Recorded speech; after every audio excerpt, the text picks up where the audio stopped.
नमस्कार। VHRF 31 news में आप सभी का स्वागत है। आज हम लोग झारखंड के एक ऐसे विधायक के पास आए हुए हैं जिनका आज इंटरव्यू लेना है, जिनके द्वारा सारठ विधानसभा में विकास की धारा बही है। वो कृषि मंत्री भी रह चुके हैं। तो सबसे पहले VHRF 31 न्यूज़ की तरफ से उनको बहुत बहुत शुभकामनाएं, हार्दिक बधाई। चैनल के माध्यम से सबसे पहले तो आपके चैनल को बहुत धन्यवाद और साठ विधानसभा क्षेत्र वासियों को, राज्यवासियों को बहुत बहुत शुभकामना। सभी को नमस्कार, जोहार, आदाब। सर, इस क्षेत्र की जनता जो है वो जानना चाहती है कि इस बार आपका चुनावी मुद्दा क्या है। देखिए, साठ विधानसभा क्षेत्र में विकास, लॉ एंड ऑर्डर का शासन, सुशासन, आम जरूरतमंद गरीब गुरुआ को उसके सुख दुख में खड़ा होना और साठ क्षेत्र का आने वाले समय में संपूर्ण विकास, ये सबसे बड़ा मुद्दा है। आज साठ विधानसभा के अंदर झारखंड मुक्ति मोर्चा ने ऐसे प्रत्याशी को दिया है, इसका पूरा इतिहास देखिएगा, पूरे गुंडागिरी का इतिहास रहा है। 20 साल इस क्षेत्र में वो लंबे समय तक, 2 दशक तक इस विधानसभा क्षेत्र का उन्होंने प्रतिनिधित्व किया। एक भी उल्लेखनीय काम विधानसभा के अंदर उन्होंने करके नहीं दिखा पाए। हमेशा किसी को अधिकारी को गाली दे दो, किसी अधिकारी को सिगरेट से झोंस के फूंक दो, कोई गांव में अगर वोट नहीं दिया उसका लाइन कटवा दो, अगर गांव में वोट नहीं दिया तो वहां विकास रोक दो। 5 साल तक विकास नहीं करते थे वो। इसके अलावा अगर किसी गांव के किसी जनमानस या किसी दूसरे पार्टी के कार्यकर्ताओं ने उनको वोट नहीं दिया तो उनका क्या कमियां है, उसका फॉल्ट खोजो, उसको भी केस में फंसाओ। इस तरह से गुंडाराज यहां चलता था। और सामान्य जनता, इस क्षेत्र की जो गरीब गुरुआ जनता है, जो वर्तमान में जो प्रत्याशी भी जमीन का बना है, वो जब उसमें विधायक हुआ करते थे, कोई आम जनमानस गरीब उनसे बात नहीं कर पाते थे। हाँ, उनकी रुतबा ऐसी रुतबा बना के रखे, होमवर्क क्लियर करके रखे थे क्षेत्र में कि आम पब्लिक उनसे बात करने से डरता था। उनके इर्द गिर्द में सामंतवादी तत्व के लोग, गुंडे तत्व के लोग और बिचौलिया तत्व के लोग, दलाल संस्कृति के लोग घेराबंदी करके उनको रखते थे। यहां तक चुनाव जब आता था, चुनाव के समय में उनके सारे बिचौलिया और दलाल गांव गांव में घूमते थे। कौन गांव में नाराज है, कौन पब्लिक को थोड़ा समझाना, बुझाना, डराना। इलेक्शन में बूथ को लूटना, उसमें तो जो वोटिंग होता था तो बैलेट पेपर से होता था। वोट उनके लोग बूथ भी लूटते थे और बूथ को में बोगस करवाते थे। यहां तक कि काउंटिंग हॉल में झारखंड, उस समय के झारखंड मुक्ति मोर्चा के प्रत्याशी प्रोफेसर आबूत अली अंसारी, जो आज इस दुनिया में नहीं है, उनको काउंटिंग हॉल में जो चुनाव जीत गए थे, काउंटिंग हॉल में उनको सिगरेट से झोंस के, उसको सिगरेट से फूंक के, उनको बेइज्जत करके उनको बाहर करवाया और दबाव देकर सर्टिफिकेट लिया। और कई तरह के गुंडागिरी का उनके पर आरोप है। और ऐसा वातावरण में उनके सामने कोई चुनाव लड़ना नहीं चाहता था। उस समय मेरे ही घर के बगल चित्रा से आदरणीय श्री शशांक शेखर भोक्ता जी, जिन्होंने हिम्मत किया और वो लड़े चुनाव। और उन्होंने, जब भी वो विधायक रहे तो उन्होंने लॉ एंड ऑर्डर को मेंटेन किया और वो लोगों से सहजता से मिलते थे, लोगों से अच्छा व्यवहार करते थे। 2 टर्म वो विधायक रहे और उन्होंने कुछ विकास किया था। फिर उनके बाद मुझे जनता ने मौका दिया। अब मैंने अपने 10 साल के कार्यकाल में साठ विधानसभा क्षेत्र में सबसे पहले तो भयमुक्त वातावरण बनाया। जो अधिकारी यहाँ आवासन नहीं करते थे, रुकते नहीं थे, यहाँ का प्रखंड विकास पदाधिकारी, सीओ, दरोगा यहाँ रहते नहीं थे डर से। उनका बिजली डिपार्टमेंट के अफसर तो रहते ही नहीं थे। ऐसा माहौल था, वातावरण था। यहाँ पर कोई डर से यहाँ साठ में नहीं रहता था। पता नहीं कब विधायक या विधायक के गुर गए, कब किसी को कहाँ बेइज्जत कर दे, कहाँ किसी को गाली गुस्सा कर दे। उसमें तो सोशल मीडिया था नहीं। जी। तो केस मुकदमा होता नहीं था, प्रशासन भी डरता था केस मुकदमा करने से। उस जमाने में खूब गुंडागर्दी उन्होंने किया, गाड़ी से निकलना, गाड़ी का ऊपर का जो है जीप का हटा देना, स्टाइल से निकलना, गाना गाना, हाँ गाना गाना, और चकला घर जाना, वहां जाके मुजरा सुनना, और किसी गरीब के यहाँ माठा कटवा के साथ कलेजी खाना, शराब पीना, दूसरे को पिलाना, ये उनकी स्टाइल थी। जो आज भी शराब पीते हैं, आज भी शाम को टाइम आप देखेंगे तो वो दिन पहले भी एक्सीडेंट किए थे, गाड़ी पी के ही एक्सीडेंट किए थे, पी के जगह मधुपुर में एक बस खड़ा था, पीछे जाकर ठोक दिए, है ना, पी नहीं सकते हुआ था। सर एक चीज और पूछना चाह रहे हैं, तो मैं सुनाऊं, ऐसी स्थिति में मैंने जब इस विधानसभा में राजनीति में कदम लगा, लोग कहते थे यहाँ 2 नेता जब तक है तीसरा विधायक नहीं बनेगा। हमने इस मिथक को तोड़ा और 60 विधानसभा क्षेत्र को विकास की नई ऊंचाइयों तो हमने पहुंचाया। यहाँ पे एक भी कॉलेज नहीं था, मैंने 3 कॉलेज दिया विधानसभा को, मॉडर्न डिग्री कॉलेज, मॉडर्न महिला कॉलेज, ITI कॉलेज। यहाँ पुलिस अनुमंडल नहीं था, पुलिस अनुमंडल हमने बनवाया। यहाँ 2 थाना का, जिस इलाके में गुंडागिर्दी करते थे, पलटा इलाका, वहां हमने थाना बनाया, खागा में हमने थाना बनाया। यहाँ पे प्लांट में हमने इंडस्ट्री लगाया, दूध प्रोसेसिंग प्लांट, मेधा मदर डेयरी का, 5000 मेट्रिक टन का कोल्ड स्टोरेज बनवाया, 17 PWD सड़क हमने बनवाई इस विधानसभा के अंदर, 200 से ज्यादा छोटे बड़े पुल पुलिया बनवाए, 4000 किलोमीटर हमने ग्रामीण रोड बनवाया, और अनगिनत योजनाओं को जमीन पर हमने उतारा। लगभग 2500 तालाब का जीर्णोद्धार हुआ, निर्माण हुआ विधानसभा के अंदर, चेक डैम बनाए गए, बियर बनाए गए खेती के लिए। इसके अलावे 5000 से ज्यादा चापाकल का निर्माण हमने कराया। साथ ही बड़े बड़े प्रोजेक्ट, जिसमें हमारे आपका पारादीप बृहद ग्रामीण जलापूर्ति योजना 244 करोड़ का योजना को जमीन पर हमने उतरवाया। 60 बृहद ग्रामीण जलापूर्ति योजना 144 करोड़ का जमीन पर उतरवाया। पालाजोली बृहद ग्रामीण जलापूर्ति योजना 122 करोड़ का जमीन पर उतरवाया। 450 करोड़ की लागत से सिटिया मेगालिफ्ट इरिगेशन का कार्य 18 पंचायत को पानी मिलेगा, वो योजना पर हमने काम शुरू करवाया। और सीढ़ी लाइनिंग कैनाल जो जर्जर अवस्था में था, 0 नंबर चैन सिटिया से लेके आपके दिघी तक 474 नंबर चैन तक हमने सीढ़ी लाइनिंग का काम शुरू करवाया। बड़े बड़े रेल लाइन को स्वीकृति कराई, बासीना से चित्रा, इसका जमीन अधिग्रहण का काम चल रहा है और रेल लाइन बिछाने का टेंडर निकल चुका है। दूसरा पार्ट चित्रा से जोड़ाम्बो का भी हमने उसका जो है रोड मैप बनवा के उसकी स्वीकृति दिलाई है, जल्दी वो जमीन अधिग्रहण का काम शुरू होगा।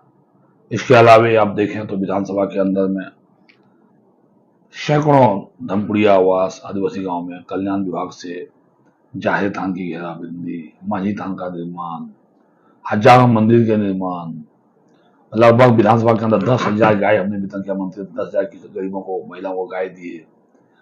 हजारों किसानों को पंपिंग सेट हमने देने का काम किया। Power tiller, rotavator, steel grader, zero till machine, आटा चक्की मशीन, धान कुटाई मशीन, ऐसे अनेक संसाधन से क्षेत्र की महिलाओं को आच्छादित करने का काम हमने किया। JSLPS का जो इस राज्य में रघुवर जी की सरकार में Jharkhand state livelihood promotion society बना, तो सबसे पहले हमने पालीगंज प्रखंड को हमने चुना और वहाँ पे महिलाओं का सखी मंडल का गठन हुआ। आज हमारे विधानसभा क्षेत्र के अंदर हजारों सखी मंडल की बहनें काम कर रही है, जो स्वावलंबी बन रही है, अपने पैर पर रोजगार कर रही है। कई योजनाएं जमीन पर हमने उतरवाया, और भी ऐसी ऐसी योजनाएं थी जो छोटे छोटे नलकूप गाँव में लगवाए हम लोग, जिसको सोलर आधारित जलापूर्ति योजना, या छोटे छोटे लिफ्ट हमने जो है क्षेत्र में लगवाने का काम किया। इसके अलावा क्षेत्र में आप देखें, जब जाएंगे क्षेत्र में तो आपको जिस इलाके में आप जाएंगे उस इलाके में विकास का बोर्ड मुझे आपको दिखाई देगा। और इतना विकास का काम हमने करवाया कि हमने एक भी दिन आराम नहीं लिया 10 साल। और अभी देखिए, मैं आपके पास इंटरव्यू कर रहा हूँ, भोर के सवेरे 3:28 हो रहे हैं, क्या देख सकते हैं जनता, 3:28 हो रहा है भैया, भोर में भी मैं जगह हूँ। ये आज नहीं, आज चुनाव ऐसी बात नहीं है, हर दिन हर रात हर लम्हा 60 विधानसभा क्षेत्र की जनता के लिए हमने जिंदगी को निछावर कर दिया। सेवा के भाव, सेवा का पकड़ चलता है यहाँ पे। सेवा के भाव से लोगों के, गरीबों के हर सुख में खड़ा रहना, मुसीबत में मदद करना, मोदी जी की आयुष्मान कार्ड योजना का लाभ दिलाना, आर्थिक मदद दिलाना, मुख्यमंत्री आसान बीमा योजना का लाभ दिलाना, लोगों का इलाज कराना, एम्बुलेंस से पेशेंट को बाहर भेजना, इलाज करवाना, ऐसे अनेक सेवा के काम यहाँ चलते हैं, अनेक सेवा के प्रकल्प चलते हैं। ये साठ विधानसभा क्षेत्र की जनता भली भांति जान रही है, इसलिए साठ विधानसभा की जनता को मुझे पूरा विश्वास है, वो मुझे खोना नहीं चाहेगी। आज़ादी के बाद पहली बार ऐसा कोई विधायक मिला है जो हमेशा दिन रात उनकी सेवा में लगे रहता है और हर तरफ से क्षेत्र का विकास में। आज देखिए विकास में बिजली के क्षेत्र में हमारी विधानसभा में चित्रा में हमने 1,32,000 मेगावाट का ग्रिड बनवाया, 1,32,000 मेगावाट का ग्रिड साइड में काम चल रहा है। 3 छोटे पावर स्टेशन बनवाए, तगड़ान पावर स्टेशन बनवाया, तिलेबंदी में पावर स्टेशन बनवाया, भगरान हमने पावर स्टेशन बनवाया। बिजली की समस्या का बहुत हद तक हमने समाधान करा दिया। पाली अलग फीडर बनवाया, पाली को हमने चित्रा ग्रिड से जोड़ा, खाका को हमने चित्रा ग्रिड से जोड़ा, शिमला को चित्रा ग्रिड से जोड़ा, आपके भगड़ा को चित्रा ग्रिड से जोड़ा, तगड़ा को चित्रा ग्रिड से जोड़ा, सारण को चित्रा ग्रिड से जोड़ा और आज पूरी विधानसभा में बिजली 1400 जनता को हजारों ट्रांसफार्मर बनवाए। लगभग 300 से ज्यादा गाँव में इन लोगों ने पहले का विधायक लोग लाइन नहीं पहुंचा पाया था, सारे गांव में लगभग लाइन पहुंचा दिया। कुछ नए नए टोले बसे वहीं पर विद्युत का काम चल रहा है। ऐसे अनेक हर सेक्टर में जब यहाँ तो आप देखें हमारे क्षेत्र में हमने अपने कार्यकाल में 18 मध्य विद्यालयों को हाई स्कूल बनवाया, आपके 12 हाई स्कूल को +2 बनवाया। ऐसे अनगिनत काम स्वास्थ्य के क्षेत्र में अनेक काम हुए हैं।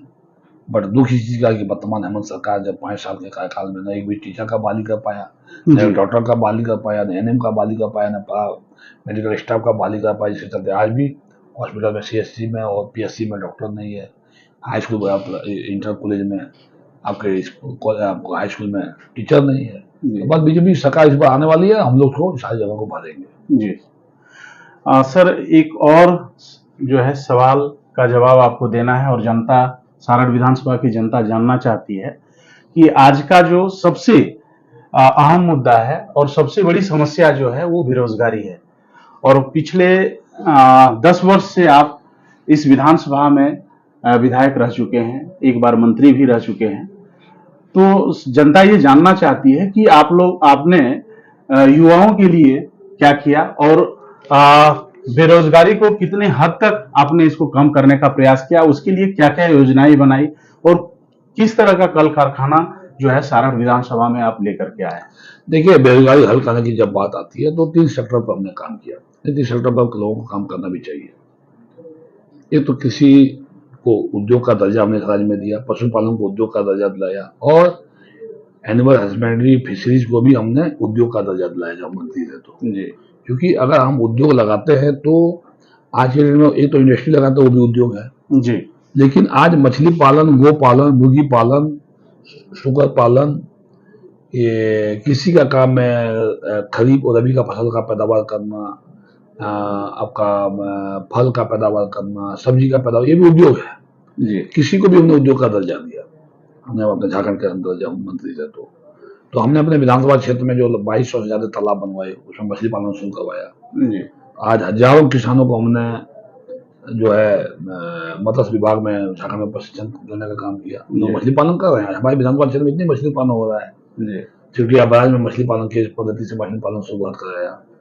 इसके अलावा आपका जाके जो यहाँ के युवा नौजवान थे रोजगार, उसको पशुपालन विभाग से प्रशिक्षित करके आज वो वेटनरी डॉक्टर बनाकर गाँव में आज वो कि अपना जो है गरीबों का इलाज कर रहे हैं। हम सामने ही बैठा हुआ है ये मेघनाथ पंडित, पहचान लीजिए आप, ये मेघनाथ पंडित है, ये भी बेरोजगार लड़का था, इनको पशुपालन विभाग से हम लोगों ने प्रशिक्षण करवाया और आज गांव में ये आपको जो गाय बछिया वैक्सीन देके AI नहीं वैक्सीन भी देते हैं, AI करते हैं, या कोई इलाज, कोई जानवर गाय इलाज बीमार हो जाता है, टीकाकरण करता है, इलाज करता है, आज महीना में 25-30-40 हजार रुपया कमा रहा है। ऐसे एक महीना पंडित नहीं, ऐसे सैकड़ों पंडित को हमने, नौजवानों को हमने यहाँ पर विधानसभा के अंदर में बनाया, राज्य में बनाया। इसके अलावा आप देखें गोपालन के माध्यम से हजारों 10,000 महिलाओं को हमने दूध गाय दिया, उससे उसका जीवन स्तर ऊंचा हुआ। अब वो गाय का दूध कहाँ जा रहा है, तो साइड में दूध प्रोसेसिंग प्लांट बना दिए, तो प्लांट में सैकड़ों लोगों को रोजगार मिला है और हजारों परिवारों का दूध को मार्केट मिल गया। दूध पालन करने कहाँ लोग बेचेंगे, होटल कितना दूध होटल लेगा, तो वो दूध क्या सबको मार्केट मिल गया। कई हमने मिल्क यूनिट बनाए हैं जो हम लोग उसको गाँव में उसको यहाँ दूध कलेक्शन सेंटर चाहिए, दूध कलेक्शन सेंटर हमने बनाया और बल्क बल्क मिल्क कूलर लगाया है। जी बल्क मिल्क कूलर क्या होता है, जब दूध जहाँ दूध सेंटर होता है वहाँ पे जो लोग दूध लेके आते हैं दूध को जी बल्क मिल्क कूलर में ठंडा किया जाता है, ठंडा करके रखा जाता है। जब हमारे टैंकर आएंगे वहाँ पे, जी मैं आपका झारखंड मिल्क फेडरेशन का जो झारखंड मिल्क फेडरेशन हमने बनाया जी आपका एनडीडीबी के सहयोग से, नेशनल डेवलपमेंट बोर्ड के सहयोग से, ये बड़ी लंबी कहानी है जी, जी, मैंने फिर भी मैं शॉर्ट में बताता हूँ कि जैसे मैं मंत्री बना तो सबसे पहले मैं गुजरात गया। जी गुजरात के आनंद में जाके जहाँ एनडीडीबी का ऑफिस है वहाँ मैंने 7 दिन प्रशिक्षण लिया और फिर हमने गुजरात में जिस तरह से एनडीडीबी में अमूल खड़ा किया, जी उसी तरह से हरियाणा में और दिल्ली में एनडीडीबी ने मदर डेयरी को खड़ा किया, वही एनडीडीबी ने आपको बिहार में सुधा को खड़ा किया। उसी एनडीडीबी के साथ हमने एमओयू किया झारखंड में और हमने Medha Mother Dairy Jharkhand milk federation को यहाँ खड़ा किया और उसमें आज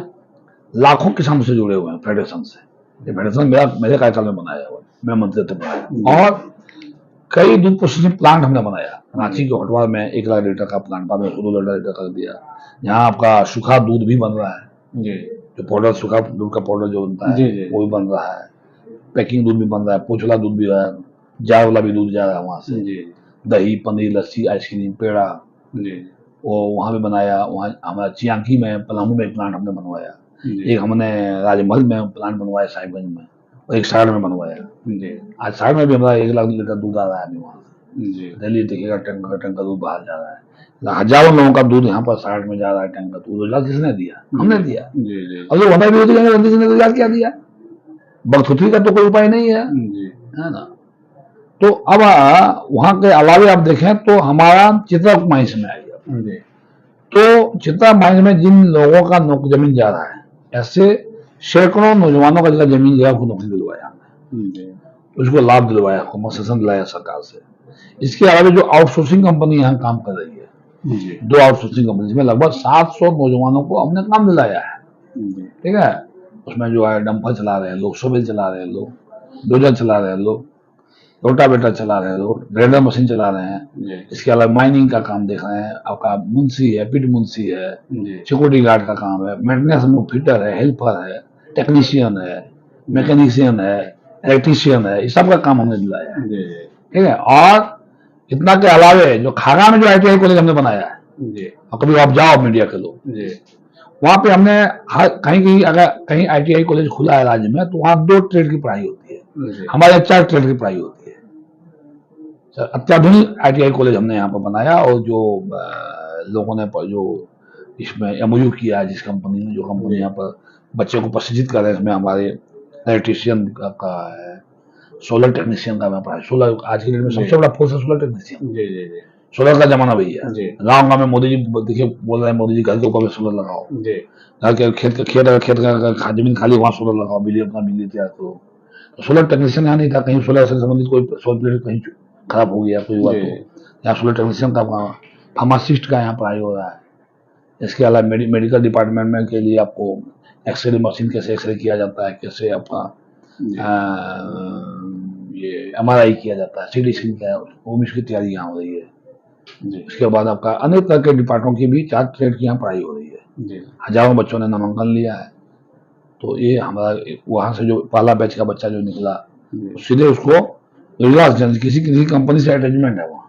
जितने लोग ट्रेंड हुए 2 साल का 6 महीना 8 1 साल का 2 तक का कोर्स है, कोर्स पूरा करने के बाद सीधे उनका नौकरी में प्लेसमेंट हो रहा है यहाँ से खागा से। तो ये लोगों ने दिखा दिया हमारे विरोधी को, तो इतना रोजगार हमने दिलाया है और आने वाले समय में देंगे। इस बार 5 साल हमारी सरकार नहीं रही झारखंड में, हम विपक्ष का विधायक हम तो आवाज ही नहीं उठा सकते जी। सर एक और अहम मुद्दा है कि इस बार यदि आपकी पार्टी की सरकार बनती है तो स्वास्थ्य व्यवस्था क्या रहेगा, आप लोगों का स्वास्थ्य में कैसे सुधार करेंगे?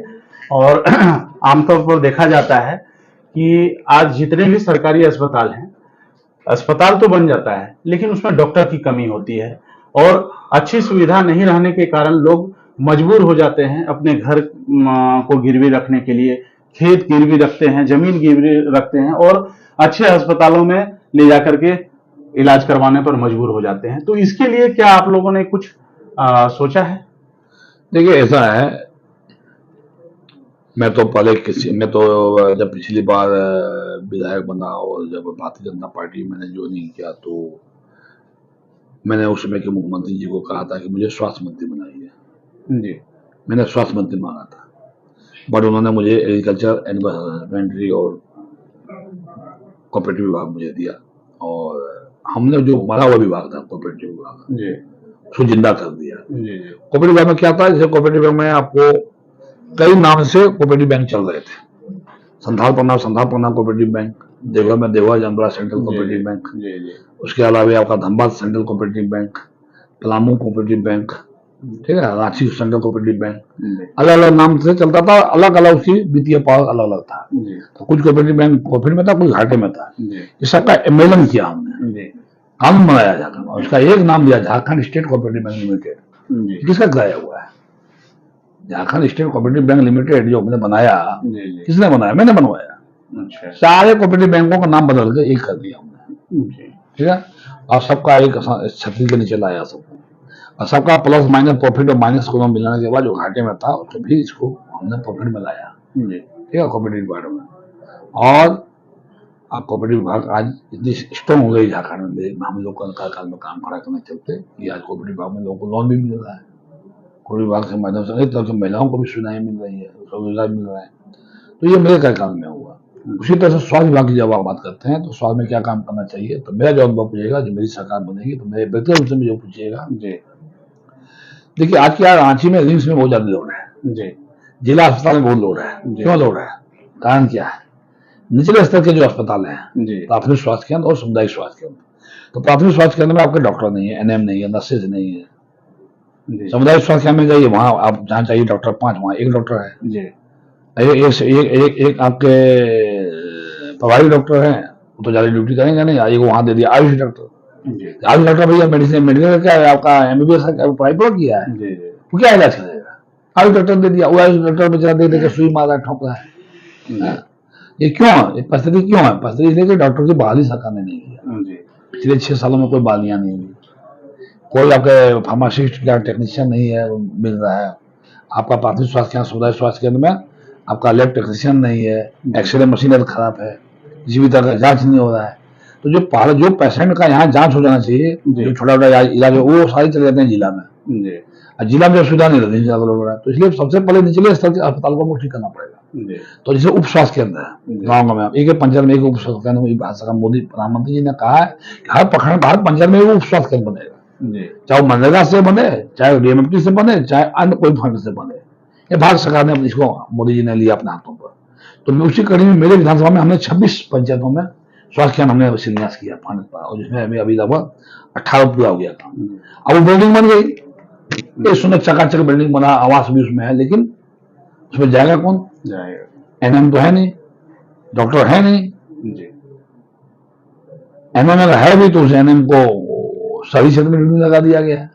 जैसे अभी देवघर में सावन आता है तो 2 महीना एक भी एनएम यहाँ नहीं रहती है, जी ये भी डॉक्टर साहब चले जाते हैं, तो बाकी विभाग, स्वास्थ्य विभाग भगवान वैसे चलता है। जी तो मेरा इसमें सुझाव है कि हम लोग की सरकार बनेगी तो हम लोग पहले डॉक्टर की बहाली करेंगे, जी और डॉक्टर बहाली होने वाले डॉक्टर बहाली करता है, पता है ना, रघुवर जी के समय बहुत डॉक्टर आया अच्छा आया तो हमने अपना साठ सामुदायिक स्वास्थ्य केंद्र में हमने 5 डॉक्टर दिया था जी। मंत्री जब थे, तो जी उसमें से 2 को ने त्यागपत्र दे दिया। जी मतलब क्यों? नया लड़का डॉक्टर बना था, उसको लगा कि हम लोग वेतन बहुत कम है, रहने की सुविधा नहीं ग्रामीण क्षेत्र में, अब जी तो उन्होंने त्यागपत्र दे दिया। तो ऐसे कई डॉक्टर त्यागपत्र के भाग गए। तो हम लोगों ने, हमने ये महसूस किया जी कि एक तो डॉक्टर त्यागपत्र के भाग जाता है, दूसरा डॉक्टर लोग प्राइवेट क्लिनिक चलाता है। जी तो प्राइवेट क्लिनिक से चलाने से हम किसी को रोक नहीं सकते, ठीक है। कोई डॉक्टर है 8 घंटे के लिए ना भाई, 8 घंटे ड्यूटी, 8 घंटा कोई क्लिनिक नहीं चलाएगा, जी 8 घंटे ड्यूटी में रहे, और उनका वेतन समंजन होना चाहिए। जी डॉक्टर का वेतन बढ़ोतरी होनी चाहिए, उसका अलग वेतनमान बनना चाहिए कैबिनेट से। जी इन जनरल साथ मत तोलिए उसको, जी क्योंकि आज के डेट में भगवान वही है, सबसे ज्यादा काम वो करते हैं। जी तो डॉक्टर के लिए अलग से हम लोग कानून बनाएंगे, उसका वेतनमान बढ़ाएंगे, वेतनमान जो मिलता है उसका राशि बढ़ाएंगे, प्लस वो सक्रिय होगा और उनकी हर समस्याओं को सुनी जाएगी भविष्य में। तो ये हम लोग आने वाले समय में जी डॉक्टर के लिए करेंगे, ताकि डॉक्टर को वेतन, इतना वेतन ज्यादा दे देंगे उसको, वेतनमान करके, ताकि उसको प्राइवेट क्लिनिक चलाने की जरूरत नहीं पड़े। जरूरत नहीं पड़े। चलावे भी तो कम समय में चलावे। जी एक तो वो करेंगे, प्लस एनएम प्लस जितना भी छोटे आपका एनएम है, नर्सेज है, इन सब की बहाली करेंगे, जी ताकि जो उस स्वास्थ्य केंद्र को पहले चालू करेंगे, जी ताकि पहले, सबसे पहले जैसे जो कोई मान लो मरीज बीमार हो गया, बुखार हो गया उसको, या उसको डायरिया हो गया, पर वो स्वास्थ्य केंद्र में जाकर ठीक हो जाएगा। जी, उसके बाद हाथ पैर टूट गया तो सामुदायिक स्वास्थ्य केंद्र में जाएगा। अभी क्या है कि फ्रैक्चर होता है तो सीधे जिला जाता है। जी, और जिला भी क्या करता है, वहां भी रेफर करता है प्राइवेट। वहाँ भी व्यवस्था हाँ, प्राइवेट सेटिंग लोग का है। जी, जिला में डॉक्टर लोग का प्राइवेट आपका फोटो स्टेट मशीन का जो लैब है वहां पर उसका सेटिंग रहता है। जी, तो दिन भर में अगर 10 लोग का भेजा हो तो अगर यदि 4-5 हजार बिल हुआ तो 5 हजार में उसका कमीशन ले लिया कुछ। तो इसको तो देखने का काम सरकार का ही है ना? सरकार नहीं कर पाई, सरकार हम लोग करेंगे उसको ना। जी, जी, इसलिए हमने बहुत नजदीकी से जाकर इसको इश्यू का अनुभव किया कि भाई भविष्य में वो कैसे सुधार किया जा सकता है। एक और सवाल सर कि यदि आपकी पार्टी की अगर सरकार बनती है तो आप लोग जो है मुख्यमंत्री का चेहरा अभी तक जो है क्लियर नहीं किया हमारा चेहरा पिक्चर क्लियर है, साफ सुथरा है। हमारे मुख्यमंत्री के चेहरे आदरणीय बाबूलाल मरांडी जी है। अगर आपको दिखाई नहीं दे रहा तो आप अपना चश्मा लगा लीजिए, सुरमा लगा लीजिए। जी, एक नाम है बाबूलाल मरांडी है। अब भारतीय जनता पार्टी चुनाव लड़े, हम परिणाम घोषणा कर देंगे तो लोग अपने लड़ाई करने लगेगा। नाम फाइनल है, सिंगल नाम बाबूलाल मरांडी, उनको बनाएंगे हम लोग। चलिए ठीक है सर, एक दो तीखे सवाल हैं और इसका जवाब आपको देना है बहुत ईमानदारी के साथ। जैसे अभी जो है आपकी विधानसभा में एक मजबूत प्रतिद्वंदी के रूप में आपके सामने में एक जेएमएम झारखंड मुक्ति मोर्चा की तरफ से एक कैंडिडेट को उतारा गया है, तो आप इसको कितना चैलेंज के रूप में लेते हैं? जो व्यक्ति उतरा है ना उसको तो कभी चैलेंज में लिया ही नहीं। मेरे सबसे आसान कैंडिडेट है वो जी, आदरणीय शशांक शेखर बहुत आगे टिकट मिल जाता है, भूपेंद्र सिंह को हमको परेशानी होता है। जी, सबसे आसान कैंडिडेट है जिसको आप मजबूत आप समझ रहे हो। आपकी भाषा मजबूत है, मेरी भाषा बहुत इसका मैं उदाहरण देता हूँ। जी, आज झारखंड मुद्दे में जाकर लहर है क्या? मैं आपसे पूछूं, झारखंड मुद्दे में जाकर लहर है क्या? ये तो आप ही लोग बता पाए। आप बताओ, मीडिया से जुड़े है कहीं लहर दिखाई देगा आपको? और उस समय जब 2014 में जब पहली बार मैं चुनाव जीता, मेरे पास जेबीएम का कंगी था। यहाँ के लोग कह रहे कंगिया कहाँ लेके आ गया, कोई पार्टी है जी? वो आपको एमएलए बनना है, भाजपा में टिकट लेके आई है। 2014 में मोदी जी का 2013 में मोदी जी पीएम कैंडिडेट घोषित हुए दिल्ली बम्बई के अधिवेशन में। आदरणीय राजनाथ जी ने राष्ट्रीय अध्यक्ष ने कहा कि अगला 2014 का पीएम फेस बीजेपी नरेंद्र भाई मोदी जी। और 14 के चुनाव में मोदी जी भारी बहुमत से लोकसभा के सीट जीते और प्रधानमंत्री बने। उसके 6 महीने बाद विधानसभा हुआ। कितना बड़ा भाजपा का लहर था, मोदी लहर था। उस मोदी लहर में चुनाव को टिकट मिला, जिसको आप बोल रहे हैं भैया, जो बड़ा प्रतिद्वंदी आप बोल रहे हैं, वो टिकट मिला। वो एक तरफ बीजेपी मोदी जी का लहर, एक तरफ में कंगी, वहां फूल यहाँ कंगी, कंगी से फूल को झाड़ के हटा दिए। ठीक है, खत्म हो गया। आप दूसरी बात फिर वो एक बार प्रतिद्वंदी बन के आए जेबीएम से। फिर यहाँ पर लोगों को कहा कि आजादी के बाद यहाँ कमल फूल नहीं जीता है। 14 में तो कंगी से फूल को कंगी से फूल को हम हराए। फिर मैं फूल में आ गया, फूल से मिनिस्टर बना, फूल से फिर कंगी को हराया। ठीक है, इधर से चेंज हुआ। और अब इस बार फिर वो आ रहे हैं 3 से लेके, तो आप 23 तारीख का रिजल्ट देखेंगे, ऐतिहासिक वोट से वो हारेंगे। क्योंकि हम जमीन पर काम कर रहा कार्यकर्ता हूँ पार्टी का। हर दिन 3 बजे होता जनता का भी मैं करता हूँ समस्या समाधान। जो व्यक्ति हर में जनता बीच में रहेगा, जनता को खोना चाहेगा क्या? कभी नहीं। इसलिए ये कोई प्रबल प्रतिद्वंदी है ही नहीं। उसको तो मैं 2 बार हराया हूँ, 2 बार मैंने हार चुका हूँ। आज तो मेरे पास भाजपा का संबल है, भाजपा का क्रेज है देश में, उसमें मैं हराया हूँ मोदी जी का वेब 14 में। और मेरे पास कंगी था, अपने बाबूलाल मरांडी जी का कंगी से मैंने उनको हराया अपने कार्यकर्ता जनता के सहयोग से। तो जब उस समय मैं हरा दिया, जब हमारी पार्टी कंगी का उतना अस्तित्व नहीं था, आज तो फूल हमारे साथ है, बड़े बड़े नेता आएंगे हमको सपोर्ट करेंगे, अनेक लोग लगे हैं मैदान, लगेंगे मैदान में। इसीलिए आज के डेट में कोई प्रतिद्वंदी वो नहीं है। आप देखिए जब से टिकट उनको मिला है, मेरे चेहरे में खुशी देख रहे हो। फिर एक अंतिम सवाल सर, और ये बहुत बड़ा आरोप है आपके ऊपर में कि आप जो है धर्म की राजनीति करते हैं, और जब भी चुनाव आता है तो एक ऐसा माहौल तैयार कर देते हैं सारण विधानसभा में कि लोग जो है मजबूर हो जाते हैं हर पॉलिटिशियन को, कोई भी व्यक्ति, उसको अपना धर्म के प्रति पूरी निष्ठा होनी चाहिए। अगर मैं हिंदू धर्म मानता सनातनी हूं तो सनातन के प्रति मुझे वफादार होना चाहिए। अगर मैं इस्लाम धर्म मानने वाला होता तो अपने इस्लाम के प्रति वफादार होता। कोई ईसाई धर्म मानने वाला, हर व्यक्ति को अपने धर्म अलग जगह है। धर्म को राजनीति से मत जोड़िए। हम तो हम कट्टर हिंदू हैं। हमने पूछा मैं कट्टर हिंदू हूँ, कट्टर सनातनी हूँ, तो क्या राजनीति करके मैं अपना धर्म छोड़ दूँ? तो मैं जब अपने धर्म की बात करता हूँ तो लोग कहता है रणजीत सिंह क्यों धर्म, तो क्या एक पॉलिटिशियन धर्म की बात नहीं करेगा? तो पॉलिटिशियन का पॉलिटिशियन को बात में पहले उसका धर्म है कि नहीं भैया? पॉलिटिशियन का परिवार बात नहीं कर, परिवार नहीं होता पॉलिटिशियन का? क्या पॉलिटिशियन का बाल बच्चा नहीं होता क्या? पॉलिटिशियन का निजी जिंदगी नहीं होता क्या? तो हम आज हमारे बीच में आलिम जी बैठे हुए हैं, तो इस्लाम धर्म के ये हैं, तो क्या अपने धर्म के प्रति नहीं होगा, कट्टर होंगे? अभी कुछ दिन पहले इनके धर्म के एक बहुत बड़ा बयान आया था कोई महाराष्ट्र में। आपने देखा इनके कौम के लोग मुंबई का मैरिन ड्राइव कभी बंद नहीं होता, जाम हो गया। पर क्या पूरे मुस्लिम इस्लाम धर्म के लोग पूरे महाराष्ट्र में रोड पर उतर के मुंबई आ गए, स्वतः बिना पैसा कोई खर्चा दिया उसको, तो सैकड़ों करोड़ों लोग उतर गए मैदान में। तो अपने हर धर्म के लोगों को अपने धर्म के प्रति कट्टर होना ही चाहिए, क्योंकि अंतों का तो हमको जो जीवन ईश्वर ने दिया है, सांसें जो दिया ईश्वर ने दिया है, हम एक एक पल एक लम्हा जो सांसें चल रही है ईश्वर की देन है। अंतिम सत्य तो वही है। हम पॉलिटिशियन है, ये जैसा मातृभूमि ये मृत्यु लोग में जो काम करे तो क्षणिक है। अंतों का धरती से छोड़ के जाना है तो फिर परमात्मा के अंदर में जाना है, परमात्मा सानिध्य में जाना है। परमात्मा से क्यों बैठ भाई? परमात्मा क्यों नहीं माने? धर्म क्यों नहीं, कट्टर धर्म क्यों नहीं करेंगे? धर्म कब करेंगे? बुढ़ापा में करेगा धर्म? अभी धर्म नहीं करेगा, बुढ़ापा में धर्म करूं मैं? जब बुढ़ापा जब हमको हमारा आंख दिखाई नहीं देगा तो कौन सी मैं धर्म करूंगा भैया? अभी मैं आज मैं छंदस का पूजा करके आया हूँ, ये सर ये आपके ईटखोरी मैं पूजा करके आया हूं। मैं पानी पहले मैं अयोध्या जी में था, काशी विश्वनाथ में था, आपके विदेशर में था, और साल में 4 बार जाता हूँ। हर 4 महीना काशी विश्वनाथ के नजदीक में जाता हूँ तो मुझे नींद नहीं होती है। काशी विश्वनाथ मुझे बुला देते हैं, मैं विचलित हो जाता हूँ। काशी विश्वनाथ का मैं भक्त हूँ, विचलित हो जाता तो मैं दौड़ के चला जाता हूँ। अयोध्या जी जाता हूँ, हनुमान जी का दर्शन नहीं करता हूँ 4 महीना, तो मुझे शक्ति नहीं आती है, एनर्जी नहीं आती है ना।